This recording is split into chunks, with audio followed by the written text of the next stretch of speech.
Hello guys, welcome back our channel reactions by Ibrar. तो कैसे हैं आप लोग? ठीक है, तो हम भी ठीक हैं जी। तो गाइस देखने वाले हैं शाकिब खान वर्सेस देव, ठीक है। यानी कि इन दोनों में से जो रिचेस्ट एक्टर है वो कौन है, कौन है? ठीक है। देखते हैं भाई साहब दोनों की क्या क्या चीज़ें हैं जो बहुत रिचेस्ट इन्हें बनाती हैं, ठीक है। बिल्कुल। और अगर आपने तो हमारे चैनल को सब्सक्राइब करें।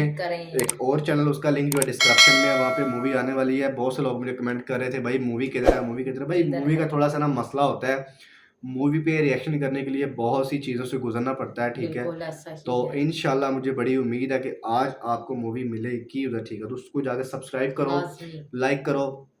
सो लेट्स स्टार्ट करते हैं। 3 2 1 स्टार्ट। और দেব এবং देव जो है ना, শাকিব খান देव, দুই বাংলার দুই সুপারস্টার। इनकी मैंने कोई দুই मूवी वगैरह नहीं সুপারস্টারই देखी দুই है, मैं सीधा বাংলায় मैं आपको খুবই बता रहा हूँ, জনপ্রিয়। ठीक है। এপার বাংলা शाकिब এবং खान की ওপার मूवीज বাংলা हम দুই देख रहे हैं, বাংলার ठीक है। সিনেমা ইন্ডাস্ট্রিকে सीरीज हम সমৃদ্ধ देख रहे করে हैं, मूवी চলেছে जो এই आपके দুই साथ সুপারস্টার। देखेंगे दूसरे चैनल এই पे। দুই সুপারস্টারের ভক্তের সংখ্যার অভাব নেই, আর সুপারস্টারদের ব্যক্তিগত জীবন নিয়ে তাদের ভক্তদের সর্বদাই কৌতূহল থেকেই যায়। এই দুই জনপ্রিয় নায়ককে সকলেই চিনলেও তাদের ব্যক্তিগত সম্পত্তি সম্পর্কে খুব একটা বেশি জানেন না তার ভক্তরা। তাই আজ আমরা জানবো এই দুই তারকার মধ্যে কে বেশি টাকার মালিক আর কে কত টাকা ইনকাম করেন। ক্যারিয়ারের প্রথম সময় 2006 সালে অগ্নিপথ চলচ্চিত্রের মধ্য দিয়ে বাংলা চলচ্চিত্রে পদার্পণ করেন দেব। তিনি কলকাতার সিনেমার একজন অন্যতম প্রধান অভিনেতা। দেব তার ক্যারিয়ারের 5 বছর পর্যন্ত 4 লক্ষ টাকা থেকে শুরু করে সর্বোচ্চ 27 লক্ষ টাকা পর্যন্ত পারিশ্রমিক নিয়েছেন। অন্যদিকে সোহানুর রহমান সোহান পরিচালিত 1999 সালে অনন্ত ভালোবাসা চলচ্চিত্রের মধ্যে দিয়ে শাকিব খান অভিনয় জীবন শুরু করেন। শাকিব খান তার ক্যারিয়ারের প্রথম 5 বছর 2 লক্ষ টাকা থেকে শুরু করে সর্বোচ্চ 3 লক্ষ টাকা পর্যন্ত পারিশ্রমিক নিয়েছেন। ক্যারিয়ারের বর্তমান সময় দেব বর্তমানে সিনেমা প্রতি 50 লক্ষ টাকা থেকে শুরু করে সর্বোচ্চ 75 লক্ষ টাকা পর্যন্ত পারিশ্রমিক নিয়ে থাকেন।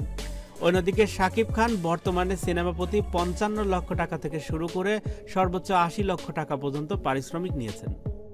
অ্যাডভেঞ্চার সিনেমা দেব চাঁদের পাহাড় এবং অ্যামাজন নামের দুটি অ্যাডভেঞ্চার সিনেমায় অভিনয় করেছেন, আর এই ধরনের অ্যাডভেঞ্চার সিনেমার জন্য তিনি 85 লক্ষ টাকা থেকে শুরু করে 1 কোটি টাকা পর্যন্ত পারিশ্রমিক নিয়েছেন। অন্যদিকে শাকিব খানের দীর্ঘ 22 বছরের সিনেমা ক্যারিয়ারে এখন পর্যন্ত তেমন কোনো অ্যাডভেঞ্চার সিনেমাতে অভিনয় করতে দেখা যায়নি। বিজ্ঞাপন দেব বিজ্ঞাপনে কাজ করার জন্য 15 লক্ষ টাকা পর্যন্ত পারিশ্রমিক নিয়েছেন। অন্যদিকে শাকিব খান প্রতি বিজ্ঞাপনের কাজের জন্য 20 লক্ষ টাকা পারিশ্রমিক নিয়ে থাকেন। বাৎসরিক ইনকাম দেব বাৎসরিক সর্বোচ্চ 15 কোটি টাকা আয় করে থাকেন।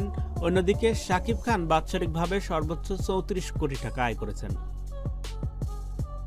বাড়ি কলকাতায় দেবের 8 কোটি মূল্যের একটি বাড়ি ছাড়াও প্রায় 9 কোটি টাকার স্থাবর সম্পত্তি রয়েছে। অন্যদিকে শাকিব খানের ঢাকায় 9 কোটি 65 লক্ষ টাকা মূল্যের একটি বাড়ি এবং 8 কোটি টাকা মূল্যের আরও একটি বাড়ি রয়েছে। এই দুইটি বাড়ি সহ মোট 25 কোটি টাকা মূল্যের স্থাবর সম্পত্তি রয়েছে শাকিব খানের। গাড়ি দেবের BMW মার্সিডিজ ব্র্যান্ডের দুটি গাড়ি রয়েছে, যে গাড়ি দুটির বর্তমান মূল্য প্রায় 1 কোটি 50 লক্ষ টাকা। অন্যদিকে শাকিব খানের ক্রাউন ব্র্যান্ডের classic model, Prado, Toyota, Mercedes, BMW সহ 7টি মডেলের গাড়ি রয়েছে, আর এই 7টি মডেলের গাড়ির মূল্য প্রায় 4 কোটি 50 লক্ষ টাকা। মোট সম্পত্তি বর্তমানে দেবের ব্যাংক ব্যালেন্স ইনভেস্টমেন্ট সহ প্রায় 75 কোটি টাকার সম্পত্তি রয়েছে। অন্যদিকে শাকিব খানের ব্যাংক ব্যালেন্স ইনভেস্টমেন্ট সহ প্রায় 450 কোটি টাকার সম্পত্তি রয়েছে। তাদের দুজনের মধ্যে শাকিব খান বেশি সম্পদের মালিক। এর কারণ হিসেবে আমরা দেখতে পারি শাকিব খান সিনেমা জগতের ক্যারিয়ার 22 বছর, আর 22 বছরে শাকিব খান 269টি সিনেমায় নিজের নাম লিখিয়েছেন, যার মধ্যে 240টি সিনেমা ইতিমধ্যে মুক্তি পেয়েছে। অন্যদিকে দেবের সিনেমা ক্যারিয়ার মাত্র 14 বছরের। এই 14 বছরে দেব 43টি সিনেমা করেছেন, যা শাকিব খানের মুক্তিপ্রাপ্ত সিনেমা হতে প্রায় 200টি কম। তো প্রিয় ভিউয়ার্স, এই দুই সুপারস্টারের মধ্যে আপনার পছন্দের নায়ককে, তারা অভিনীত সেরা সিনেমার নাম কমেন্টসের মাধ্যমে জানিয়ে দিন আমাদের। আর এমনই আরও তথ্যবহুল মিডিয়া নিউজ আপডেট থাকতে সাবস্ক্রাইব করে রাখুন আমাদের চ্যানেল। ধন্যবাদ। বিনোদনের নিউজে আপডেট থাকতে সাবস্ক্রাইব করে রাখুন সিনেপ্লেক্স বাংলা।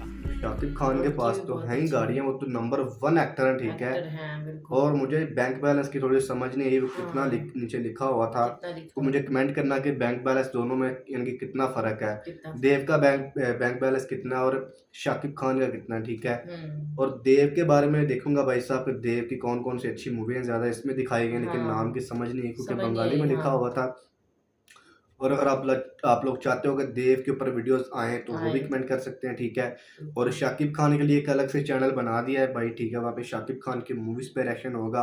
और बिल्कुल। अगर जो लोग मुझे देख रहे हैं भाई साहब, मुझे एक और चीज़ बताना कि मैं सबटाइटल लेना चाहता हूँ वीडियोस के, जहाँ पे नीचे इंग्लिश में सबटाइटल आ जाएँ, जो मतलब ताकि समझ हमें लग बेहतर जाए ना, समझ आ जाए वीडियो, बेहतर लग ठीक जाए, है। इस तरह थोड़ी थोड़ी समझ थोड़ा लगती है, थोड़ी थोड़ी नहीं थोड़ी लगती समझ आती है, कुछ चीज़ें जो फ़ोकस करते हैं बहुत ज़्यादा, बहुत ज्यादा। जिनमें इंग्लिश के वर्ड्स आते हैं वो मुझे समझ आ जाती है, ठीक है। और कुछ जो ज़्यादा बंगाली होती है उसकी नहीं समझ आती, क्योंकि हर लैंग्वेज का अलग-अलग हिसाब होता है, ठीक है। तो वो हमें लाज़मी कमेंट करना कि उसको कैसे निकालें सबटाइटल, कोई ऐप का नाम, कोई वेबसाइट, कोई किस तरह कोई चीज़ हो जहाँ पे हाँ जो इसके समझ लग जाए, जो पता सबटाइटल चले। मिल जाए मुझे, ठीक है। सो मिलते हैं नेक्स्ट वीडियो में, तब तक के लिए अल्लाह अल्लाह हाफ़िज़। हाफिज।